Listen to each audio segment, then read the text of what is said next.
Hello, मैं doctor Gita Awasthi नई कहानी के साथ आपसे मुखातिब हूँ। दोस्तों, मातृत्व एक ऐसी चीज़ है जो किसी भी महत्वाकांक्षा को दबा सकता है।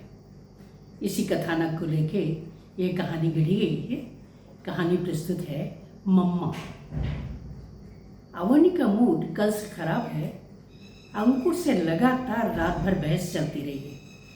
अभी भी अंकुर मुंह बनाकर ही नहाने गया है। उसे समझ में नहीं आता कि पढ़ा लिखा अंकुर उसकी सीधी सी बात को समझता क्यों नहीं है। आखिर वो दुनिया की अकेली महिला तो नहीं है जो नौकरी करती है। अब नौकरी करती है तो प्रमोशन की इच्छा भी स्वाभाविक है।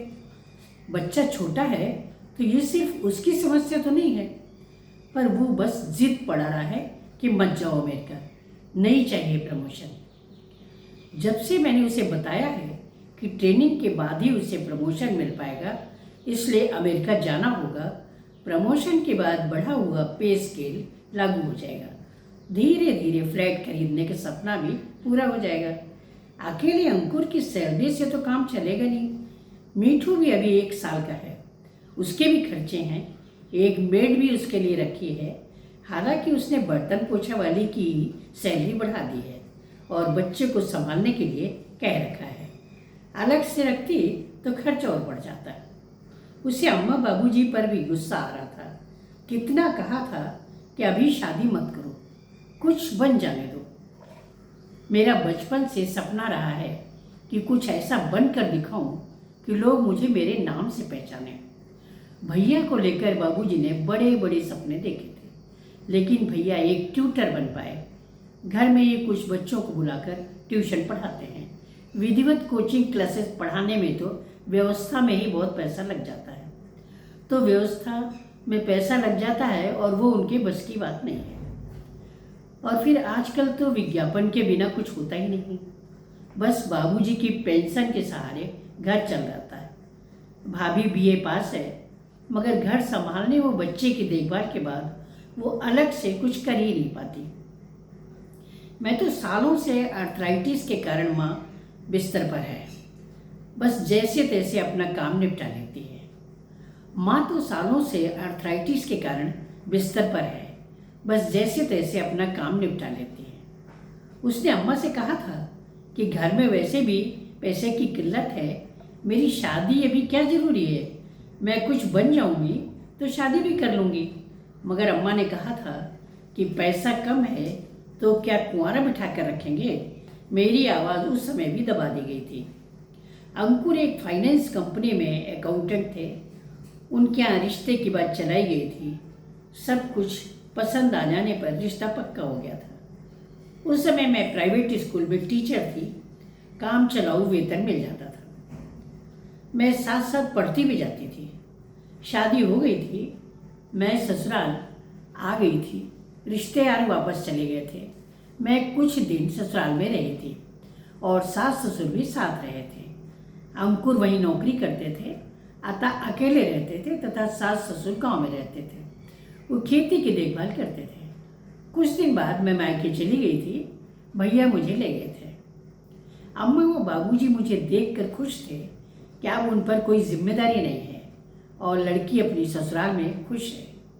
उनकी खुशी का पैमाना क्या था ये मुझे समझ में नहीं आया था। मैं मानसिक तौर पर पूर्णतः असंतुष्ट थी। अंकुर अकेले पुत्र थे और सास ससुर की जिम्मेदारी भी उन पर थी। गांव में अनाज वो घर था, पर समय समय पर खर्च तो वहाँ भी लगते ही रहते थे। मैं सोचा करती थी कि क्या जिंदगी भर किराए के मकान में रहना पड़ेगा।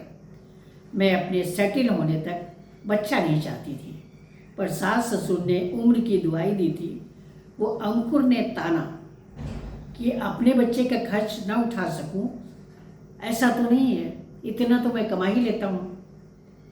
मैं चुप हो गई थी, क्योंकि कोई मुझे वो मेरी प्लानिंग को समझना ही नहीं चाहता था।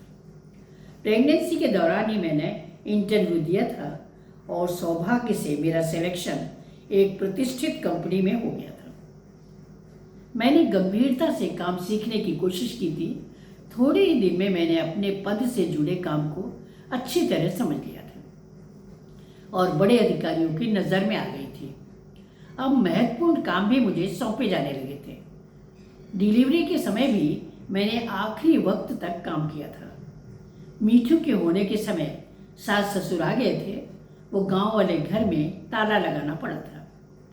समय फसल कटाई का था, बारिश आने वाली थी, तो ससुर जी को बटैया के ऊपर फसल कटाई का काम छोड़कर आना पड़ा था, क्योंकि सासू माँ के यहाँ आने पर उनका हमारा रहना असंभव था।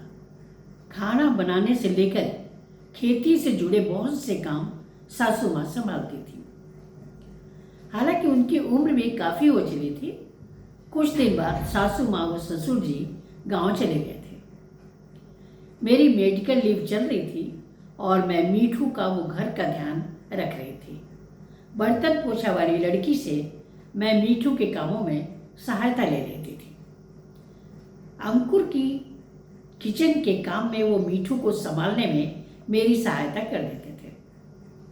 कुछ दिन बाद मेरी मेडिकल लीव खत्म हो गई थी और मुझे ज्वाइन करना था।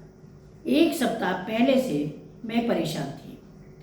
कुछ समझ में नहीं आ रहा था कि बच्चे को कैसे संभाला जाएगा। मेड से मैंने बात की थी और सुबह से शाम तक घर पर रहने की कही थी। दोपहर का खाना वो बढ़ी हुई सैलरी पर वो राजी हो गई थी, मगर इतने छोटे बच्चे को अकेले उस पर छोड़ना भी मुश्किल लग रहा था। मैं अंकुर पर खींच रही थी कि मैं इसीलिए अभी बच्चा नहीं चाहती थी। अब घर, नौकरी, वो बच्चा, तीनों कैसे संभालूं? अंकुर ने कहा था, नौकरी मेरी चॉइस नहीं थी। हम कम पैसे में भी गुजर कर सकते हैं, और अगर तुम पूरी ज़िंदगी नौकरी करोगी तो पूरी ज़िंदगी हमारे घर में बच्चा नहीं आएगा। मैं तुमसे सहमत नहीं हूँ। वैसे मुझे अंकुर से शिकायत नहीं थी। मेरा हमेशा ख्याल रखते थे। डिलीवरी के समय मेरा वो मीठू का पूरा ध्यान रखा था। वो उसके बाद भी लगातार हमारा ध्यान रखते थे। यहाँ तक कि दिन भर ऑफिस में थकने के बाद भी शाम को मेरे साथ हर काम में हाथ बटाते थे। अपनी छुट्टी के आखिरी दिन मैंने उनको कहा था कि कल मुझे ऑफिस ज्वाइन करना होगा, तो उन्होंने धीरे से कहा था, चिंता मत करो, मेरा ऑफिस यहाँ से पास है। मैं लंच में आकर मीठू को देख लिया करूँगा। मुझे पहली बार अंकुर पर दया आई कि वे कभी भी शिकायत नहीं करते और मैं लगातार कुछ न कुछ प्रॉब्लम सामने रखती ही रहती हूँ। अगले दिन मैंने ऑफिस ज्वाइन कर लिया था। पहला दिन था, इसलिए मीठू वो घर की चिंता लगी थी। मैंने अंकुर को फ़ोन किया था तो अंकुर ने कहा था कि मीठू बिल्कुल ठीक है, मैं लंच में गया था, मेड उसका ख्याल रख रही है। मैं बेफिक्र होकर काम में लग गई थी। शाम को घर पहुंची थी तो उसे देखते ही मीठू किलक कर उसकी गोद में आ गया था। उसे अपूर्व शांति का आभास हुआ था। मेड घर चली गई थी तो अंकुर ने कहा था, लाओ मैं इसे पकड़ लेता हूँ, तुम चेंज कर लो। उसने कपड़े बदले थे और रसोई की तरफ चल दी थी तो अंकुर ने कहा था कि चाय का पानी मैंने रख दिया था, तुम इसे ले लो, तो मैं इसके लिए बार्ली वाटर भी बना देता हूँ। उसने मीठू को गोद में ले लिया था। थोड़ी देर में अंकुर बार्ली वाटर वो चाय मठरी ले आया था। उसने पूछा था कि मठरी किसने बनाई, तो अंकुर ने बताया था कि मैंने कल रात को बनाई थी जब तुम सो गई थी। दिन भर काम के बाद शाम को पेट खाली हो जाता होगा तुम्हारा। अभी मीठू फीड लेता है, वो दिन भर ऑफिस में एग्जर्ट होती हो। उसकी आंखें नम हो गई थी। अंकुर कितना ध्यान रखता है उसका, शायद वो उसका इतना ध्यान नहीं रख पाती। उसने चाय पी ली तो अंकुर ने कप प्लेट ले जाकर सिंक में रख दिए थे। मीठू मम्मी की सुखद गोद में सो गया था तो उसने उसे धीरे से बेड पर लिटा दिया था और खाना बनाने किचन में आ गई थी। किचन में आकर देखा था तो सब्जी कटी हुई पानी में भीगी रखी थी और डाइनिंग पर प्लेट्स व कटोरी लगी थी। उसे हंसी आ गई थी। जनाब का बस चलता तो खाना भी बनाकर रख देते। धीरे धीरे सब कुछ ठीक से चलने लगा था। वो सुबह खाना बनाती थी तो अंकुर हेल्प कर देता था। टिफिन वो लगा देता था, तब तक वो मीठू को फीड करवा देती थी। पॉटी करता था तो साफ कर देती थी। वैसे वो अगर नहीं भी कर पाती थी तो मेड बाद में सब करती रहती थी। मीठू को नहलाना धुलाना, पाउडर लगाना, बेबी फूड देना, सब कुछ वो अच्छे से कर लेती थी। कभी कभी वीकेंड पर अवनी मीठू को साथ लेकर घूमने चली जाती थी, पर मूवी देखना तो मीठू के साथ असंभव था। वो बहुत परेशान करता था। अवनी मूवी की शौकीन थी। अगर कभी प्रोग्राम बनाती थी तो मेड को साथ ले जाती थी। जब वो रोता था तो मेड उसे बाहर टहलाती रहती थी। कभी कभी अंकुर को भी बाहर जाना पड़ता था। इस बीच हम लोग 2-4 दिन की छुट्टी लेकर गांव भी गए थे। सासू माँ का फोन बार बार आ रहा था कि मीठू को देखे बहुत दिन हो गए, और ये भी कि वो अपने बाबा की देहरी पर पांव रख जाए। वहाँ पर अंकुर की बुआ आई हुई थी। उनकी जिंदगी को बड़े दुखद मोड़ से गुजर कर यहाँ तक आई थी। वे बाल विधवा थी। ससुराल में उनके जेठ के लड़के थे जो उनकी प्रॉपर्टी हड़पने की कोशिश में थे। वे बुजुर्ग तो थी ही, पर जीवन की इस निसंतान होने के दुख को वो सहन नहीं कर पा रही थी। मीठू को गोद में लेकर वो बहुत खुश थी। हम लोग कुछ दिन बाद चले आए थे तो मीठू की दादी व बुआ जी दोनों को बहुत रीतापन लगा था। सासू माँ ने बताया था कि कुछ दिन बाद बुआ जी भी अपने घर चली गई थी। जाते समय बहुत दुखी थी कि फिर से उसी जेल में बंद होने जा रही हैं। सासू माँ ने उन्हें रोका था, पर ज़्यादा दिन मायके में रहना भी उन्हें गवारा नहीं था। अंकुर अपनी बुआ के दुख से बहुत प्रभावित थे, पर वो कहीं भी रहना नहीं चाहती थी। अंकुर बीच बीच में शादी के पहले भी अपनी बुआ की ससुराल जाते रहते थे, ताकि उनके जेठ के लड़कों को ये एहसास रहे कि बुआ के साथ कोई सपोर्ट है। ससुराल से लौटने के बाद अवनी का पुराना शेड्यूल फिर से चलने लगा था। इस बीच मीठू घुटने घुटने चलने लगा था। उसकी ओर अधिक सावधानी से देखरेख की जानी चाहिए थी।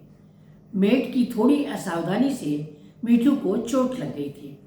हुआ ये था कि वो सुबह अचार की शीशी धूप में रख गई थी।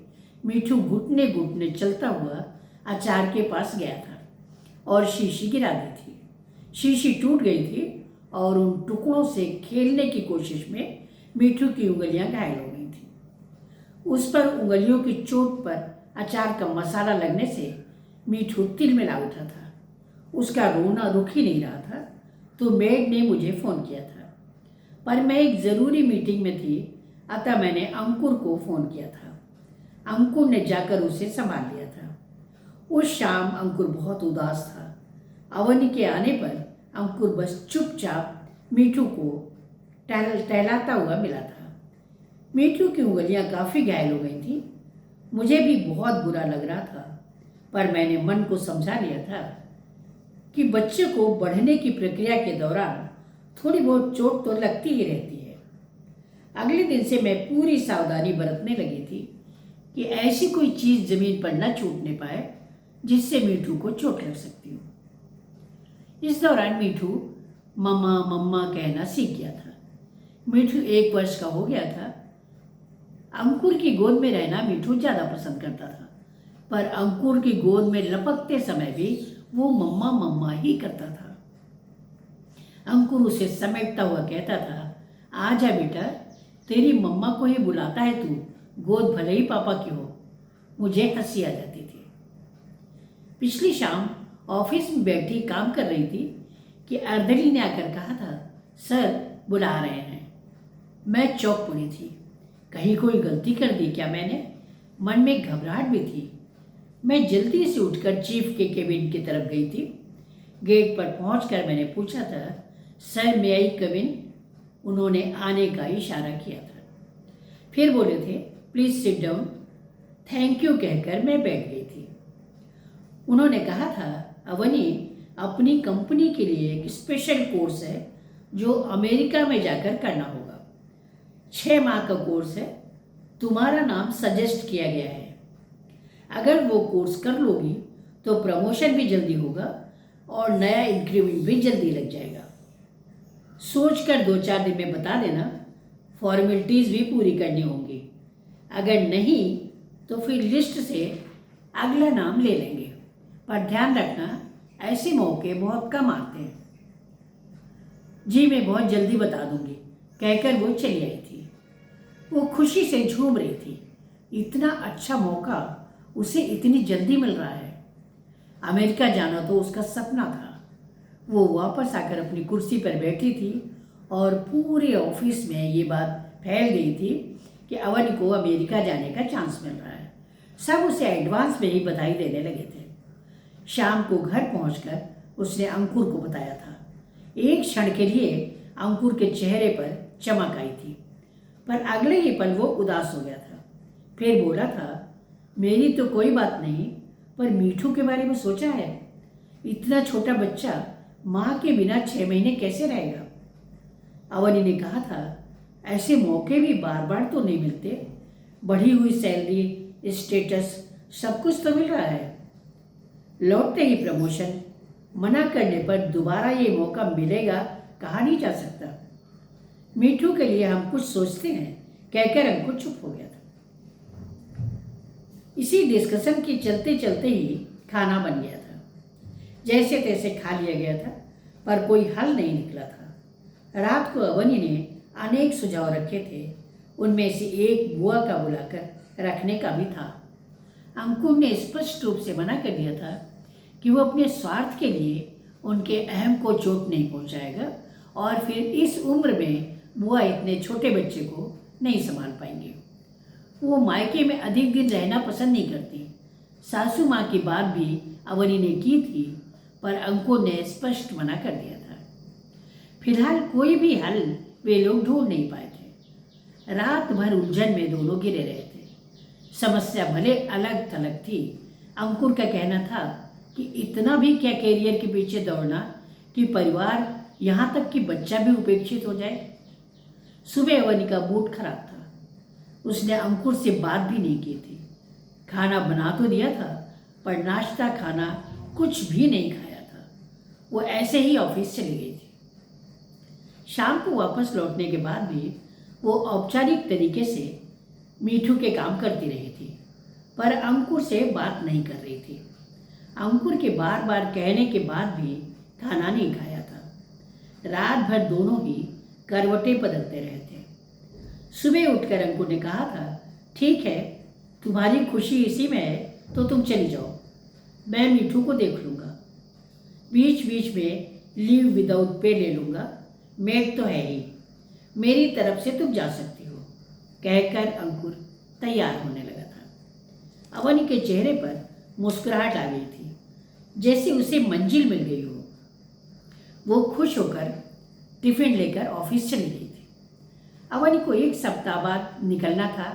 दिल्ली से प्लेन पकड़ना था। वो अपने तैयारियों में व्यस्त थी। बीच बीच में वो मीठू के रूटीन के बारे में अंकुर को बताती जाती थी। अवनी को ज़रूरी कागजात मिल चुके थे। अवनी के जाने के 1 दिन पहले मीठू कुर्सी को पकड़कर खड़े होने की कोशिश में स्टूल से टकराकर गिर गया था और स्टूल का कोना उसके माथे में घुस गया था। छोटा सा घाव बन गया था, मगर खून काफ़ी बह गया था। इत्तेफाक से अंकुर व अवनी दोनों ही घर पर थे। अंकुर उसे लेकर अस्पताल भागा था। बच्चे के माथे पे 4 टाँके आए थे। सिर पर पट्टी बांधे हुए मीठू देखने में बड़ा अजीब लग रहा था। उसे खुद भी पट्टी से उलझन हो रही थी और वो उसे निकाल कर फेंकना चाहता था। रात भर मीठू को बुखार चढ़ा रहा था और वो बीच बीच में उठकर रोता रहा था। अंकुर व अवनी भी जगते रहे थे। डॉक्टर ने दवाएं दी थी, पर उसे पिलाना भी बहुत कठिन काम था। अंकुर सोच रहा था कि शायद कुछ काम ऐसे होते हैं जो माँ बेहतर तरीके से कर सकती है। वो खुद भी कोशिश कर रहा था। अगले दिन सवेरे सबको दिल्ली के लिए निकलना था। अवनी की फ्लाइट शाम को 4 बजे थी। रिपोर्टिंग टाइम 2 बजे का था। अंकुर ने कैब बुक करा ली थी। समय पर सब सामान कैब में रखकर वो अवनी वो मीठू के साथ बैठ गया था। रास्ते भर अवनी खुद ही मीठू को गोद में लिए रही थी। अंकुर भी उदास था, पर वो अवन की खुशी के लिए चुपचाप बैठा था। वे एयरपोर्ट पहुंच गए थे। अंकुर ने सारी औपचारिकताएं पूरी करवा दी थी। इस बीच अवनी लगातार मीठू को अपनी गोद में लिए रही थी। बोर्ड पर फ्लाइट के आने की सूचना फ्लैश हो रही थी। सामान पहले ही जा चुका था। अवनी के पास सिर्फ एक बैग था। अवनी ने मीठू को अंकुर की गोद में दे दिया था। उसकी आंखें पनीली हो गई थी। अवनी गेट की तरफ बढ़ी थी, तभी मीठू बाहें फैलाकर रोया था। मम्मा कहकर शब्द पूरे प्रांगण में फैल गया था। अवनी वापस मुड़ी थी और रोते हुए दौड़कर मीठू से लिपट गई थी। मम्मा कहीं नहीं जाएगी बेटा, कहीं नहीं, कहकर मीठू को लिपटाकर अवनी जोर जोर से रोने लगी थी।